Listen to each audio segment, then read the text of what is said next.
തമിഴിൽ 6 മൂവിയോളം ഞാൻ തമിഴിൽ ഹീറോയിനായിട്ട് ചെയ്തിട്ടുണ്ട്. പക്ഷേ എന്നെ കേരളക്കാരെ ഏറ്റെടുത്തത് സാന്ദ്രം എന്ന സീരിയലിലൂടെയാണ്. ഞാൻ വരുന്ന സമയത്ത് നിങ്ങൾ ഓർത്ത് ചിരി കണ്ടപ്പോൾ എനിക്കറിയാം നിങ്ങളെ എത്രത്തോളം സാന്ദ്രം എന്ന സീരിയൽ ഇഷ്ടപ്പെടുന്നു, അതിലെ അപ്പോ എന്ന കഥാപാത്രം നിങ്ങൾ എത്രത്തോളം ഇഷ്ടപ്പെട്ടിരിക്കുന്നു എന്നുള്ളത്. ഇപ്പം എവിടെ പോയാലും നമ്മളെ എല്ലാ ആൾക്കാരും നമ്മളെ സ്നേഹം എന്താ പറയുക സ്നേഹിച്ചുകൊണ്ടിരിക്കുകയാണ്. ആ സ്നേഹം എനിക്ക് കിട്ടിയിരിക്കുന്നത്.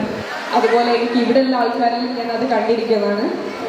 നിങ്ങളുടെ എല്ലാവരുടെയും സ്നേഹവും സപ്പോർട്ടും കൊണ്ടാണ് ഞാൻ ഈ വേദിയിൽ നിൽക്കുന്നത്. ഞാൻ ഒരുപാട് തമിഴ് ഒരു 4-5 മൂവി തമിഴിൽ 6 മൂവിയോളം ഞാൻ തമിഴിൽ ഹീറോയിനായിട്ട് ചെയ്തിട്ടുണ്ട്. പക്ഷേ എന്നെ കേരളക്കാരെ ഏറ്റെടുത്തത് സാന്ദ്രം എന്ന സീരിയലിലൂടെയാണ്. അപ്പം ആ ഒരു സീരിയലിൽ നിങ്ങൾ എത്രത്തോളം നിങ്ങളെ കുടുംബമായിട്ട് നിങ്ങൾ അതിലേക്ക് ഇണങ്ങി വന്നിട്ടുണ്ടെന്നും നിങ്ങളെ ഫാമിലി പോലെ കണ്ടിട്ട് നിങ്ങൾ എത്രത്തോളം ഹൃദയത്തോട് ചേർത്ത് വെച്ച് ഞങ്ങളെ സപ്പോർട്ട് ചെയ്തിട്ടുണ്ടെന്നും ഇപ്പോഴാണ് നമുക്ക് ഈ ഒരു 3.5 വർഷത്തെ ജേണിയിൽ നമുക്കത് കിട്ടിയിരിക്കുന്നുണ്ട്. ഒരുപാട് ഇനാഗ്രേഷനാണ്, ഫാമിലി പോലെയാണ്. അപ്പം അതും ഈ ഒരു നിമിഷം ഞാനത് നിങ്ങളടുത്ത് ഷെയർ ചെയ്യാണ്.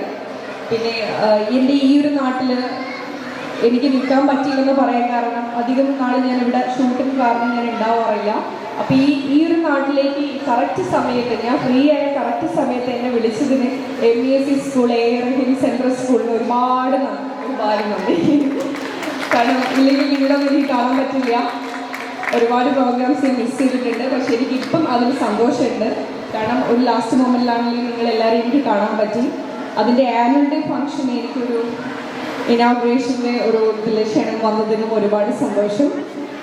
അതേപോലെ നിങ്ങളെല്ലാവരും ഇനി ഓരോ വർഷം ഈ കുട്ടികളായാലും നിങ്ങളുടെ ഈ ഒരു നാട്ടിൽ ഇങ്ങനത്തെ ഒരു സെൻട്രൽ സ്കൂൾ MESC സ്കൂൾ പോലത്തെ ഒരു സ്കൂൾ ഉണ്ടാവുക എന്ന് പറയുന്നത് വലിയൊരു സന്തോഷമുള്ള കാര്യം തന്നെയാണ്. കാരണം നമുക്ക് എല്ലാ അറിവുകളും എല്ലാ കാര്യത്തിലും ഒരു MESC പോലുള്ള സ്കൂൾ നമ്മുടെ നാട്ടിൽ തന്നെ കിട്ടുക എന്ന് പറയുന്നത് അതിൽ പരം സന്തോഷം. അപ്പം ഞാൻ ഈ നാട്ടിലോട് വന്നതുകൊണ്ട് ഞാനിപ്പം ഈ MESCനെ കുറിച്ച് ഞാനിപ്പം ചോദിച്ചുകൊണ്ടിരുന്നതാണ്.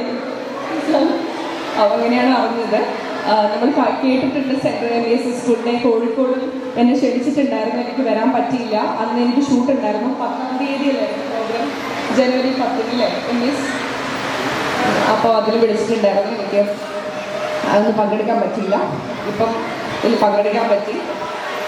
കൂടുതൽ എന്താ പറയണമെന്ന് അറിയില്ല. നിങ്ങൾക്കുള്ള സ്നേഹത്തിന് ഒരുപാട് നന്ദി. ഇനി നിങ്ങളുടെ സപ്പോർട്ടും സ്നേഹവും വേണം. ഒരുപാട് സന്തോഷം. Thanks a lot.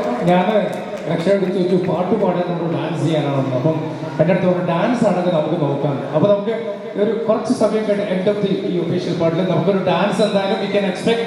ഒരു കിടിലൻ ഡാൻസ് നമുക്ക് രക്ഷയുടെ വകയായിട്ടുണ്ടാവും. Okay, please. എനിക്ക് പാട്ട് പാടാൻ അറിയില്ല. അറിയാത്തൊരു കാര്യം ചെയ്തിട്ട് നിങ്ങൾക്ക് ഇപ്പോഴുള്ള എന്നോടുള്ള സ്നേഹം ഇല്ലാണ്ടാക്കേണ്ട കാര്യമില്ലല്ലോ. അതുകൊണ്ട് ഞാൻ പറഞ്ഞു ലാസ്റ്റ്